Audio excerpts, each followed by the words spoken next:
Good afternoon. My name is Andrew Yarrow, and I'm a professor of 20th century U.S. history and also a writer who's written a lot on the intersections between economics and culture. And my most recent book, Thrift, The History of an American Cultural Movement, largely focuses on a little-known movement in the early 20th century that involved quite a few players or participants to promote values of thrift. But stepping back, thrift in many ways seems like a timeless American value or virtue. It dates back to the Puritans, certainly to Benjamin Franklin, who became a patron saint of the thrift movement. But thrift-like values, of course, go back much further to the Hebrew and Christian Bibles and, really have been around throughout history. However, something changed in the early 20th century. And before getting to that, the very word thrift often may connote, a sort of miserliness, hoarding, a stinginess. It's often seen, even during that period, as kind of a musty, outdated concept. But the thrift movement defined thrift largely in terms of the wise use of resources, and not just money, but natural resources and even time. And it also promoted individual responsibility and social welfare, and it was very opposed to waste, all values that have a relevance to today. But talking about the thrift movement, its heyday really was between the eve of World War I and the stock market crash of 1929 in the U.S., and it drew together civic, business, professional, religious, and educational organizations. It also, when I mentioned natural resources, it dovetailed very much with the conservation movement, as Teddy Roosevelt, and in fact every president up through Herbert Hoover, were big supporters of the thrift movement. And this all but forgotten movement crossed paths with a number of other major movements that may be better known, such as populism, progressivism, the social gospel, even the settlement house movement, muscular Christianity, the labor movement, and interestingly enough, the temperance movement and conservationism, and the credit union movement. And thrift, in its heyday, had a really remarkable array of organizations and supporters. These included the YMCA, the National Education Association, which represented teachers and brought thrift into the schools, into teaching in the schools, which I'll talk a little more about. It brought together commercial bankers, but also building and loan associations and credit unions which being a much more populist kind of financial institution that were developed really in tandem with the thrift movement by Edward Filene and others. Filene, best known for his department stores in Boston. But the idea of the credit union movement was to make credit available, credit and the ability to save available to low and middle income Americans, because previously banks had really been largely available only to the well-to-do. But there were other players involved in the movement. The U.S. government became a major player, particularly during World War I and just after, the Treasury Department. But then there were a lot of other groups. There was the Women's Christian Temperance Union, there were the Boy Scouts, the General Federation of Women's Clubs, uh, various other organizations from, Catholic welfare organizations, PTAs. The list is surprisingly long. And as I say, politicians from the beginning of the century, from Teddy Roosevelt to Herbert Hoover, but including many state and local politicians, jumped on the bandwagon to promote thrift during these years. And the YMCA was one of the major early proponents of thrift. There were a number of movements a number of organizations really working together and overlapping, but the YMCA, which basically was catering largely to working class urban immigrants, heavily and men, who often didn't have money to save. It was widely viewed that these men squandered their money on alcohol, which is where the temperance movement also comes in. And so the Y believed that it had a role to play in teaching the values of thrift. And this developed from the early 1900s into the mid-19 teens. And by the late 19 teens, the YMCA had created something called National Thrift Week. That there was a first National Thrift Week in 1917, but it really gained strength in 1920, and it continued, in fact, into the 1960s, but it really started to taper off during the Depression. So its heyday was the 1920s. And it's hard to really describe how influential National Thrift Week was during these years. There were celebrations, there were parades, there were talks in towns around the country. As I've mentioned, Benjamin Franklin being sort of a model of thrift. People would, in cities like New York and elsewhere, lay wreaths at the foot of statues of Franklin. But in cities throughout the country, there would be contests for essays on what thrift meant for children and for adults. There would be advertising that would be done on streetcars. For example, in Washington, D.C., there were streetcar ads and little cards that were given out both on streetcars and in banks and credit unions about the meaning of thrift.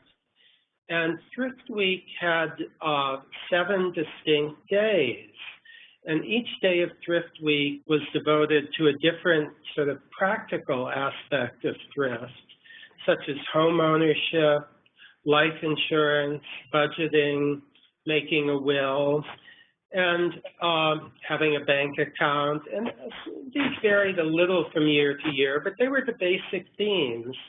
And these would be driven home through events initially sponsored by the Y, but increasingly by other organizations as well. And it's interesting, while the Y was founded as a Christian organization in the mid-19th century, the leader of the Y's thrift movement was a Jewish financier, Adolf Lewison.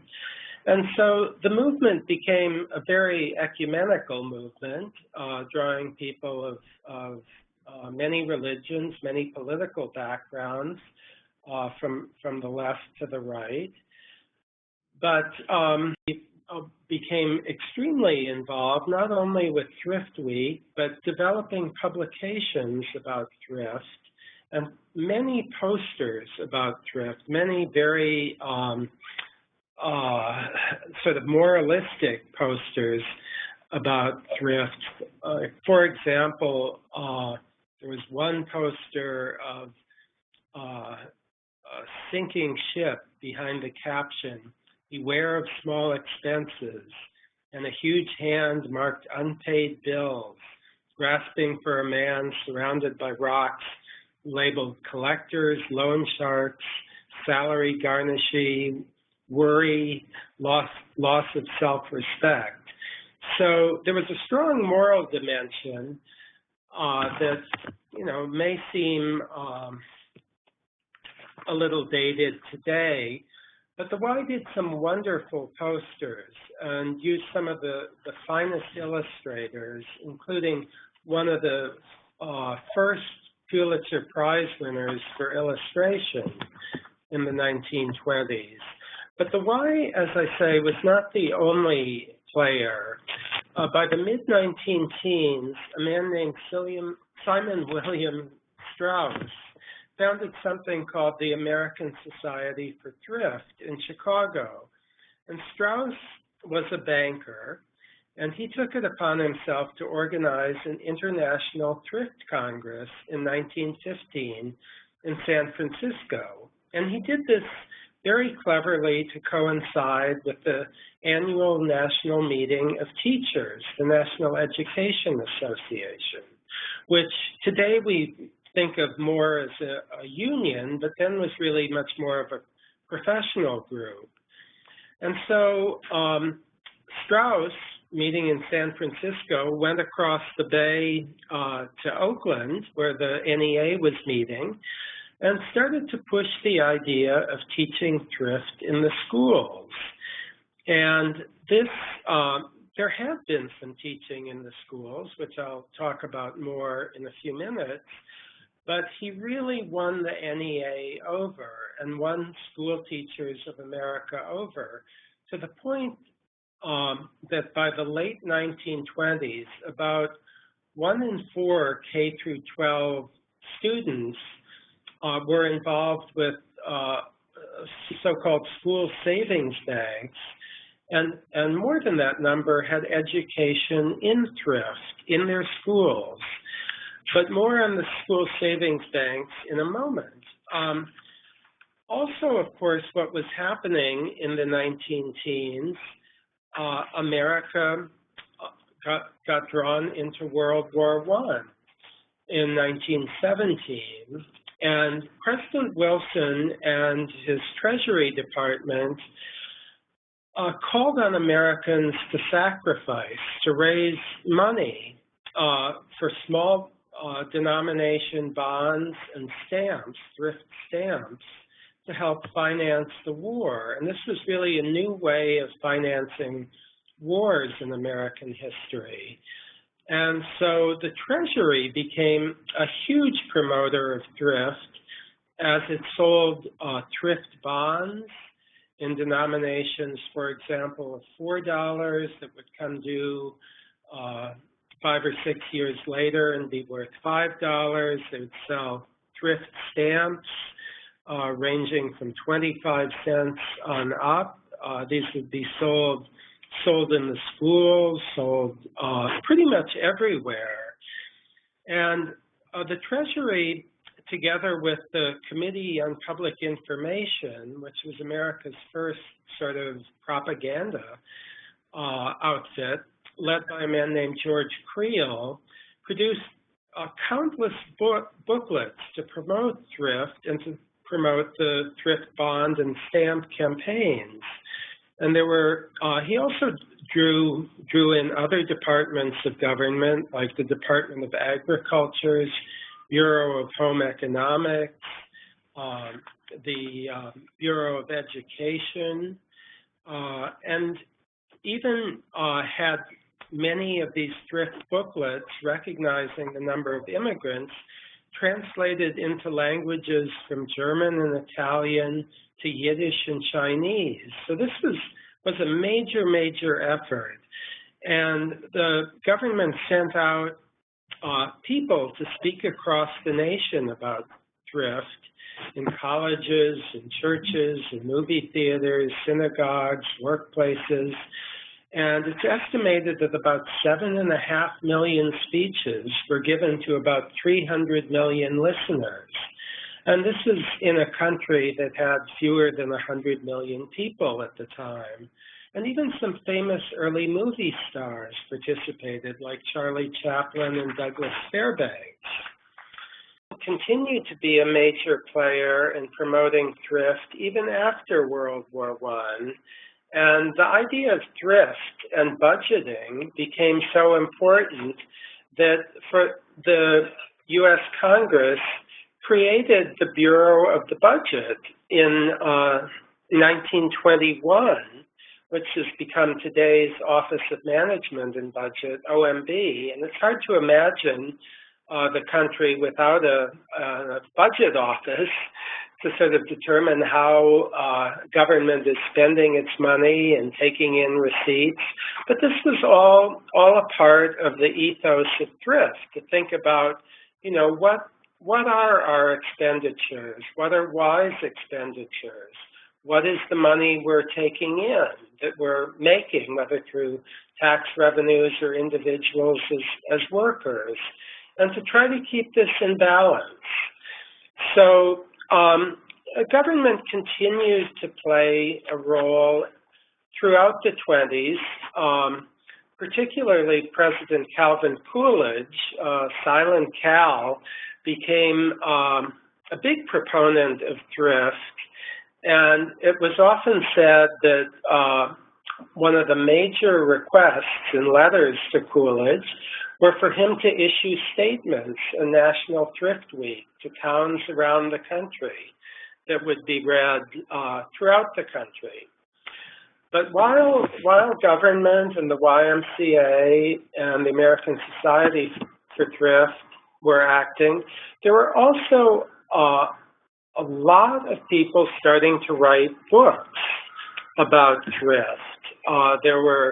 The list is quite long between the 19 teens and late 1920s again, of books like Bolton Hall's Thrift and the New Thrift, not very exciting titles. Arthur and James Chamberlain's Thrift and Conservation, Strauss's History of the Thrift Movement, which he did in 1920, before there'd been much of a history. And they also started to develop curricula for schools. And some of these curricula kind of dovetailed with popular education measures, because even short films were created. And we need to remember, of course, this was the very beginning of the film era, but there were plays such as The Roof Check and Where There's a Will, staged in New York, and a 15-minute silent film way back in 1912, The Usurer's Grip, was produced with support from the Russell Sage Foundation at the Edison Studios in New Jersey. And in the film, it's depicted a family in need of money turns to a firm offering easy loans, only to learn that when they've been conned out of their money, and the protagonist, the husband, worker, is fired from his job, and he's kind of carted away. You see his sick children, and then a new benevolent new boss comes in helping the poor man, but only after the calamities of the evil loan sharks who'd loaned him money have been exposed, and he learns to open a savings account, learns the benefit of budgeting his money and not being taken in by loan sharks. And this was another important piece behind the thrift movement. As I've mentioned, there was not formal banking available for most Americans at the end of the 19th century.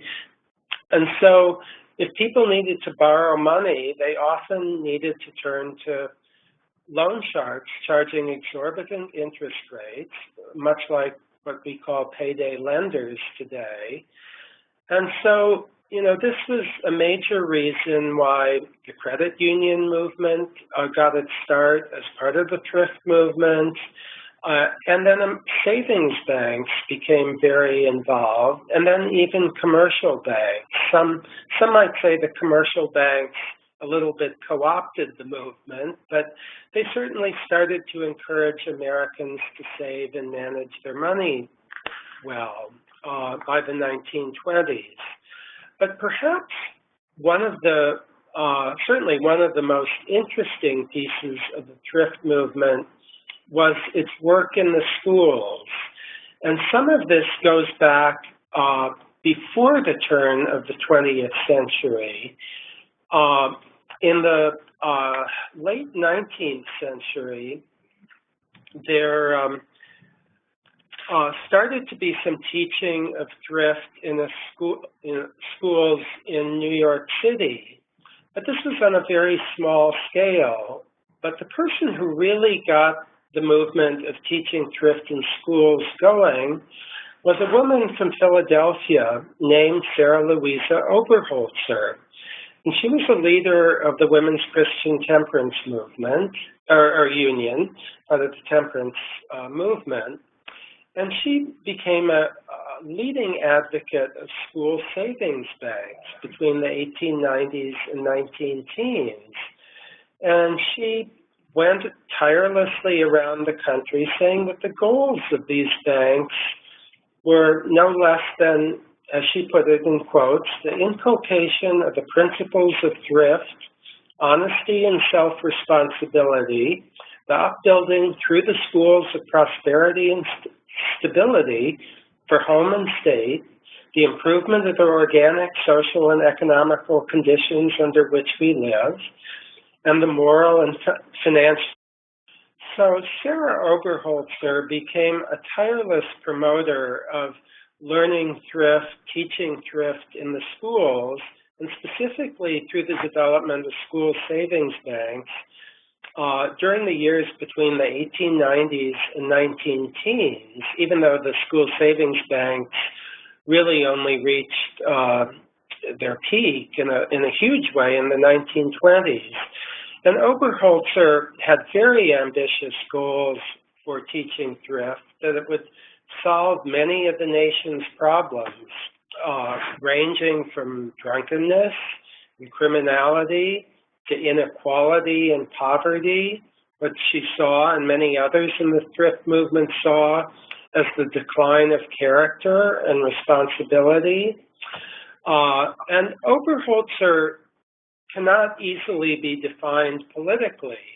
I mean, we tend to think of temperance leaders as maybe sort of musty old conservatives, but she spoke out very strongly against the unequal distribution of wealth in the country, how many working people in America were unable to save, needed better institutions to save, needed to learn how to save.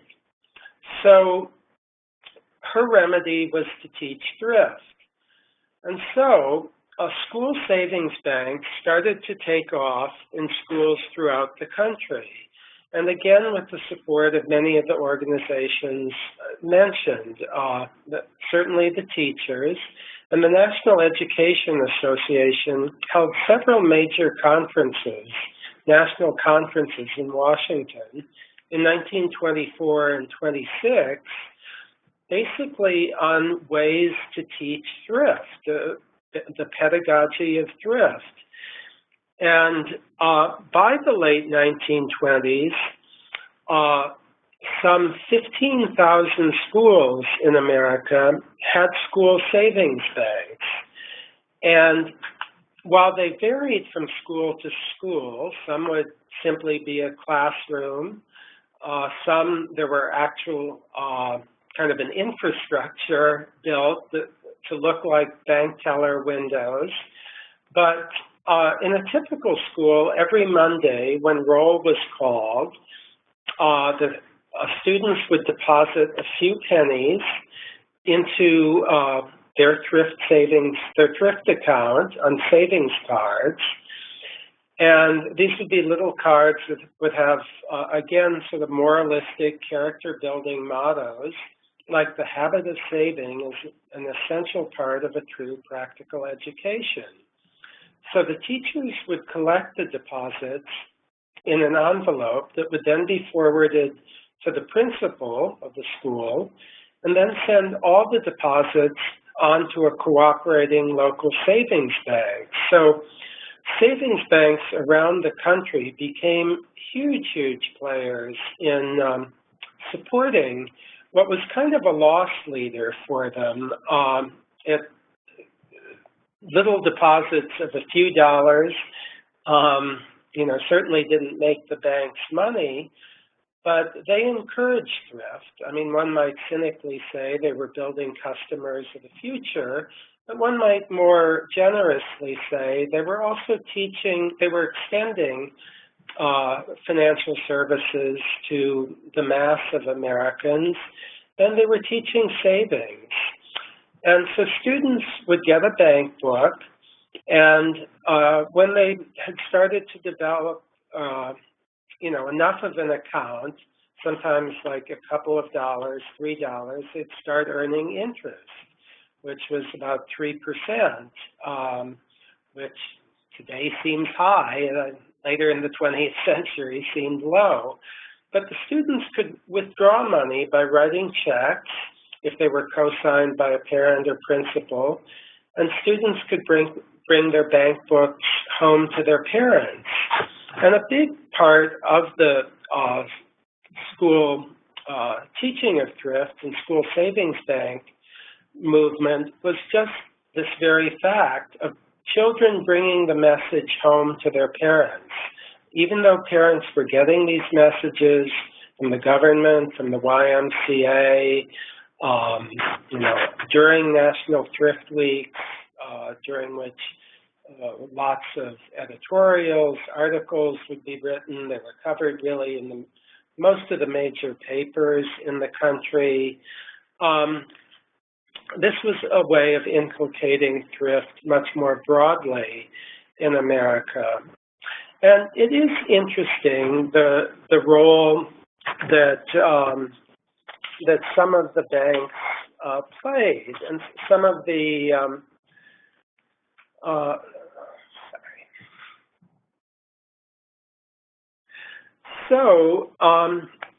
the banks played a major role in teaching thrift, and there were many different types of bankers. I've mentioned Edward Filene, who, with his aide, Roy Burgengren, promoted credit unions. There were also bankers, for example, in the African American community.